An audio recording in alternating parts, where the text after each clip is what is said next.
You blink and find yourself standing in the knee-high grass of an endless field, with the day just falling into dusk. The grass still holds the warmth of late afternoon sunlight, but a chill breeze blows at your back, raising goose flesh down your arms. The chirr and trill of nightjars rises with the wind. In the inky bruise of the sky, stars ignite by the ones and twos. The tolling of a single bell joins the chorus of birdsong. Then another. The sound surrounds you. Every stalk of grass bears a delicate silver bell on its end, bobbing in the wind. The chill breeze becomes a howling gale, and the tide of ringing bells sweeps you off your feet. It carries you like flotsam through the sea of grass. Then, the earth falls away. The wind ceases, and you are sent tumbling up into the dark of the sky. Watcher. The voice of the Pallid Knight shakes the earth at your feet. You have returned to Bareth's realm, your soul once more called to attend the wishes of the God of Death. You can't be certain, but you think you might see the barest hint of a smile tugging at the edges of the Pallid Knight's lips. Once again, you have spoken with the Child of Light. Tell me what you have learned. Intriguing. The Pallid Knight stares past you, pensive. While attend. Tell me what your many eyes perceive. Her words ring out, and a heavy silence descends. In the silence breaks the murmur of countless voices.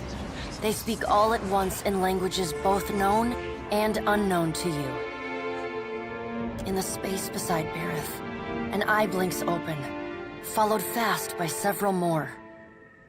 They are round, keen eyes of Kith, the slit eyes of snakes, the small, dark marbles of birds, the bulbous lanterns of deep-sea fish. Here we are. A figure walks through the cloud of eyes as one might step through a door. It is an Orlan, then a pale elf, an ocean human, a Naga. Each of them eyeless. They are Wal. This is the first interesting thing to happen in ages. And we do so love a riddle.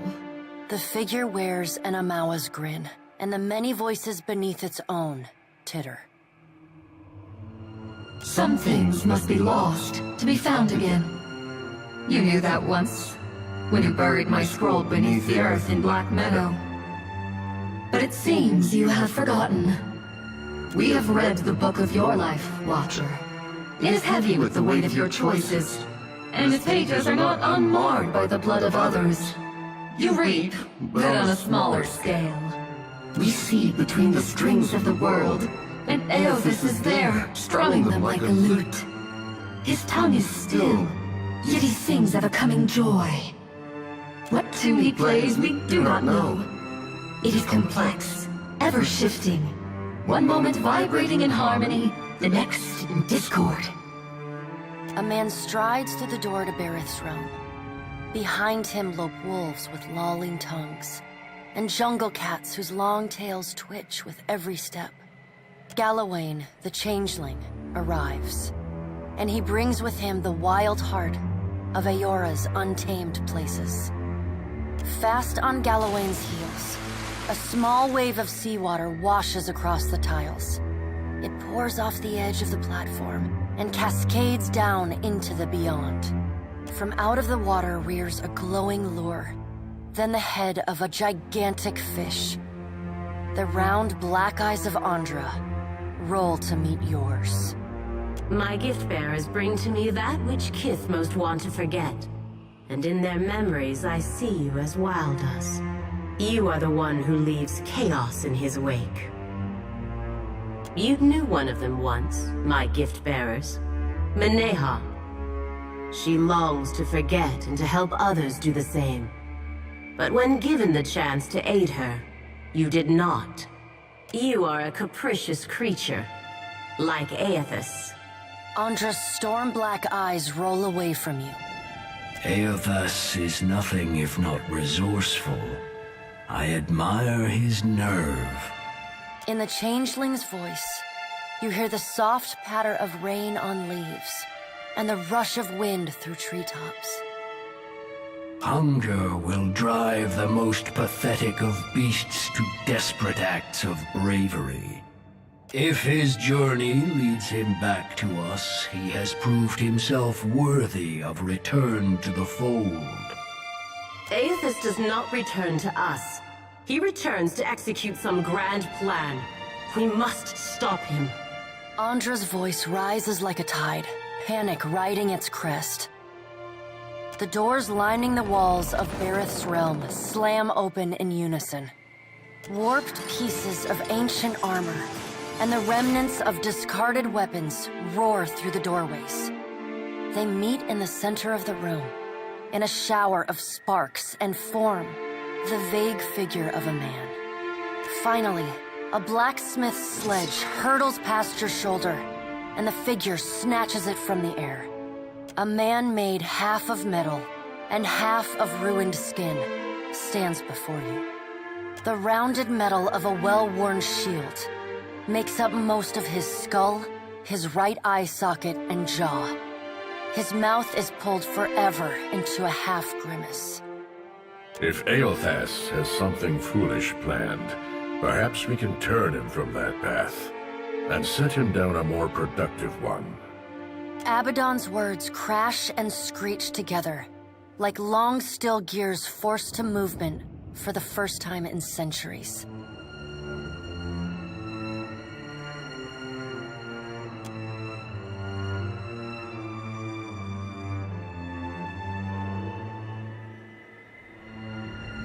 He violates not their realms, but mine. I feel his urgency in every stamp of his feet along my spine. I will send tsunamis to slow him, if Mogren would stir the earth beneath Mogren's teeth. The water at your feet recedes. Lava oozes up through the shallow water, and a woman made from the guts of the earth emerges.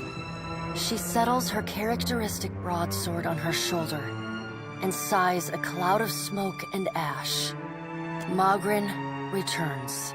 In the age when our steps carved valleys across the face of Eora, our bodies were impervious to all but the strongest attacks. I doubt fire and water will be enough to stop him. But I will bear down upon Eothas with all the heat and fury of the earth. If I must.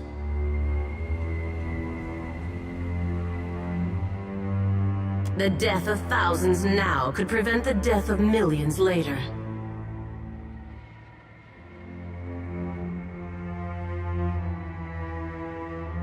The deep, bellowing cry of an aurochs shakes the ground beneath your feet. The cry drones on and on, a moan without end. Wal's many eyes squeeze shut. Andra slips back beneath her waves. Mogren dissipates in a swirling cloud of steam. Galawain's beasts cower and whine. Only the pallid night stands impassive. My end comes to all things in time. Should Eothas care to hasten the inevitable, I welcome his efforts.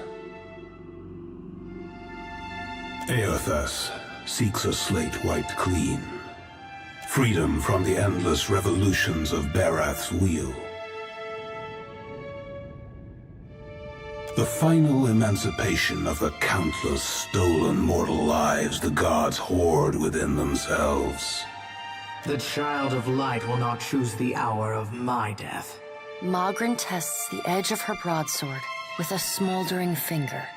He sows chaos in his longing for a radiant dawn. So much will be lost in the cacophony of fear his actions inspire. The crack of thunder rends the air. The gods fall silent. We can wait no longer to act. Speak with him, Watcher. Discover what it is he plans. Water begins to creep across the floor. It swells, runs swiftly, and catches at your ankles. You scrabble at the tiles, but it's no use. The current's pull drags you off the edge of Bareth's realm, and into the fathomless beyond. You splash down in water so dark you can't see the bottom. Then, the water recedes, gone, like a dream upon waking. The hard wood of your cabin's floor presses against your spine. The gods are gone, but you remain.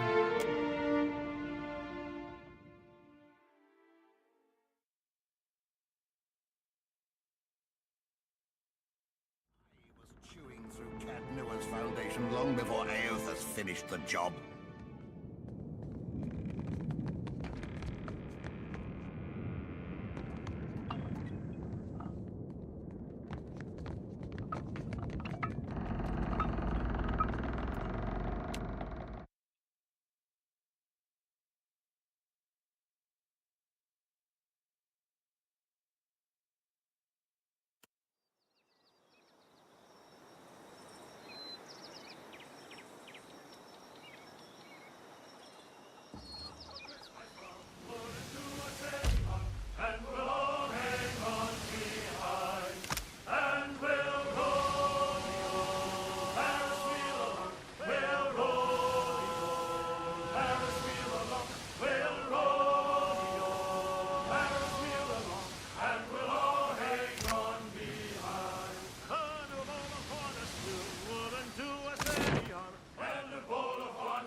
So you're the commander of the Iron Flail? Were you looking to enlist?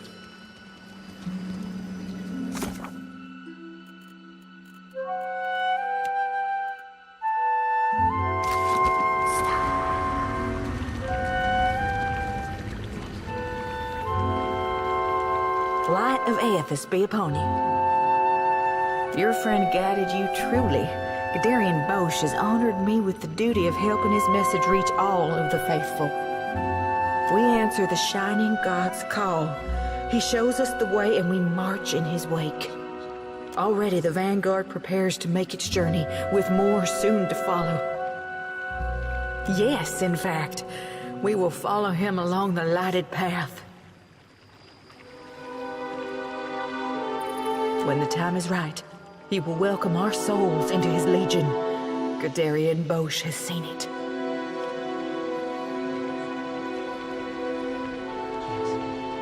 Just your souls, then? Not your bodies? The Shining God demands total commitment from his followers. What good is a soldier who is not willing to make the ultimate sacrifice for her cause?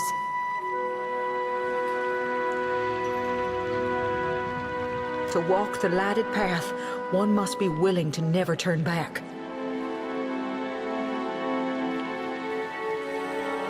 Tough to walk very far without a soul. The Hollowborn, huh? Usually you'd have to stack them in a wheelbarrow and push them around. Gadarian Bosch leads the Vanguard. They are the most righteous of the partisans. They will be the first to join the ranks of Eothas, the first to charge at his call. Baron said something about the Vanguard. You don't think he's that dumb, do you?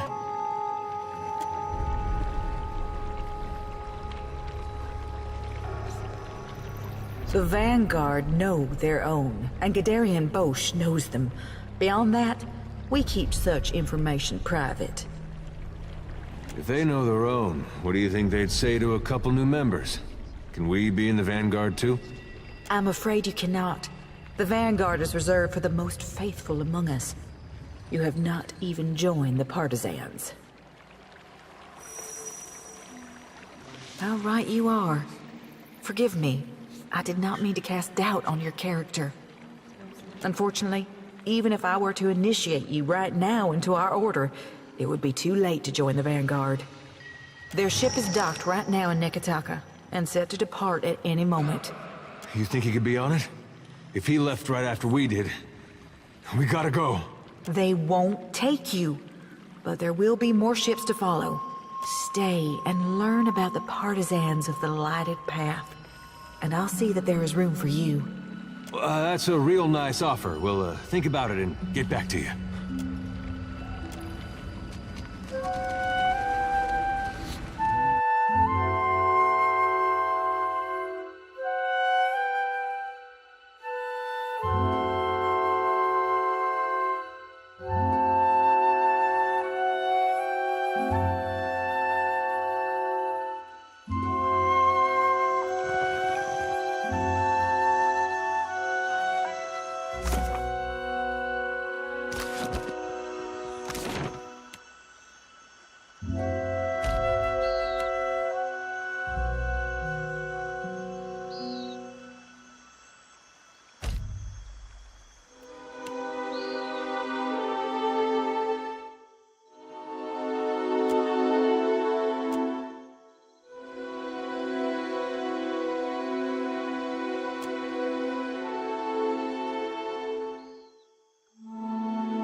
We missed it. They're gonna park that thing next to Aethys and slit their own throats.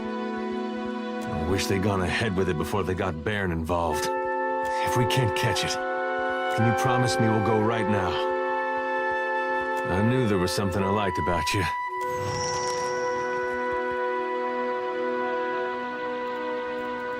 You sure?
No can do.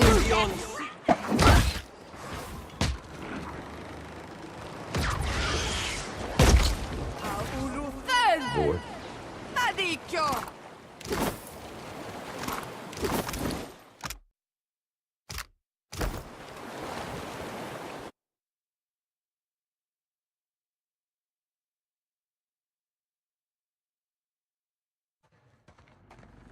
The others have drunk, Baron. Their souls make their way to Aethys. This isn't the time for hesitation. It's the time for faith. Come. Let us show him together. No, kid! What is this? You aren't one of my flock. How did you get here? Lower that. Let's talk.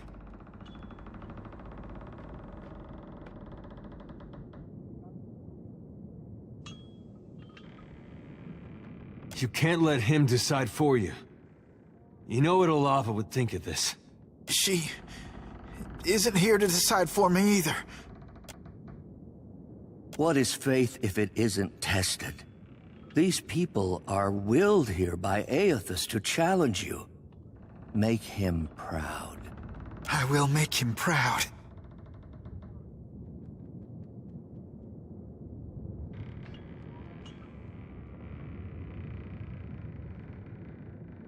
You can trust a Watcher to know something about that. You won't get a choice with this. But surely a god can claim my soul when it draws near. Aethys has come just as I said he would. There will be no other chances. He must be in need to reach out to us.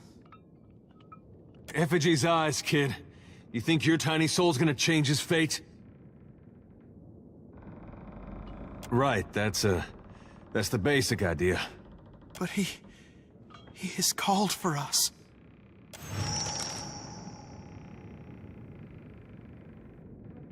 Aethys, forgive me. As you wish, then. Abandon your god. For betrayal there can be no forgiveness. You will receive not his mercy, but his justice. Don't you got somewhere you need to be, Bosch? If you're having second thoughts, I can help you follow through. Not a one. The Shining God will light the way.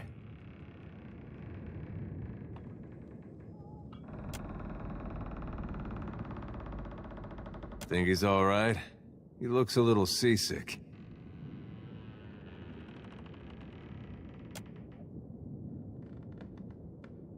That would have been me. If I were stronger, it would have been me. Lucky you weren't stronger then. The gods might have rights to our souls, but they got no right to our lives. Seems to me they'll take from you whatever's not nailed down if you let them. I could devote my entire life to Aethys, and it would never redeem this. For right now, let's just get you home.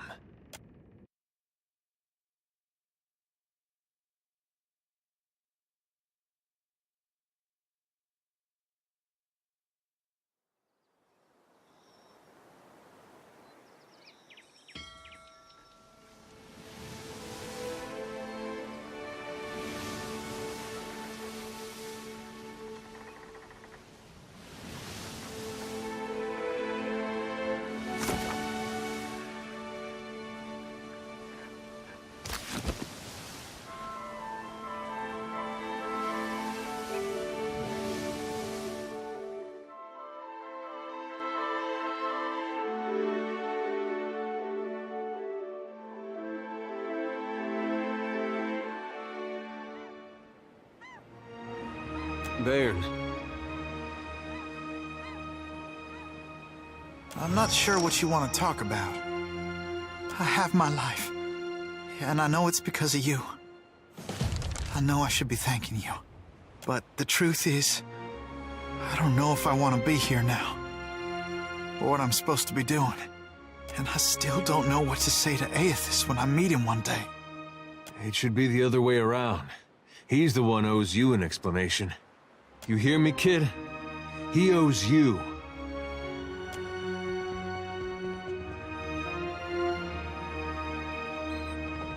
Yeah, right.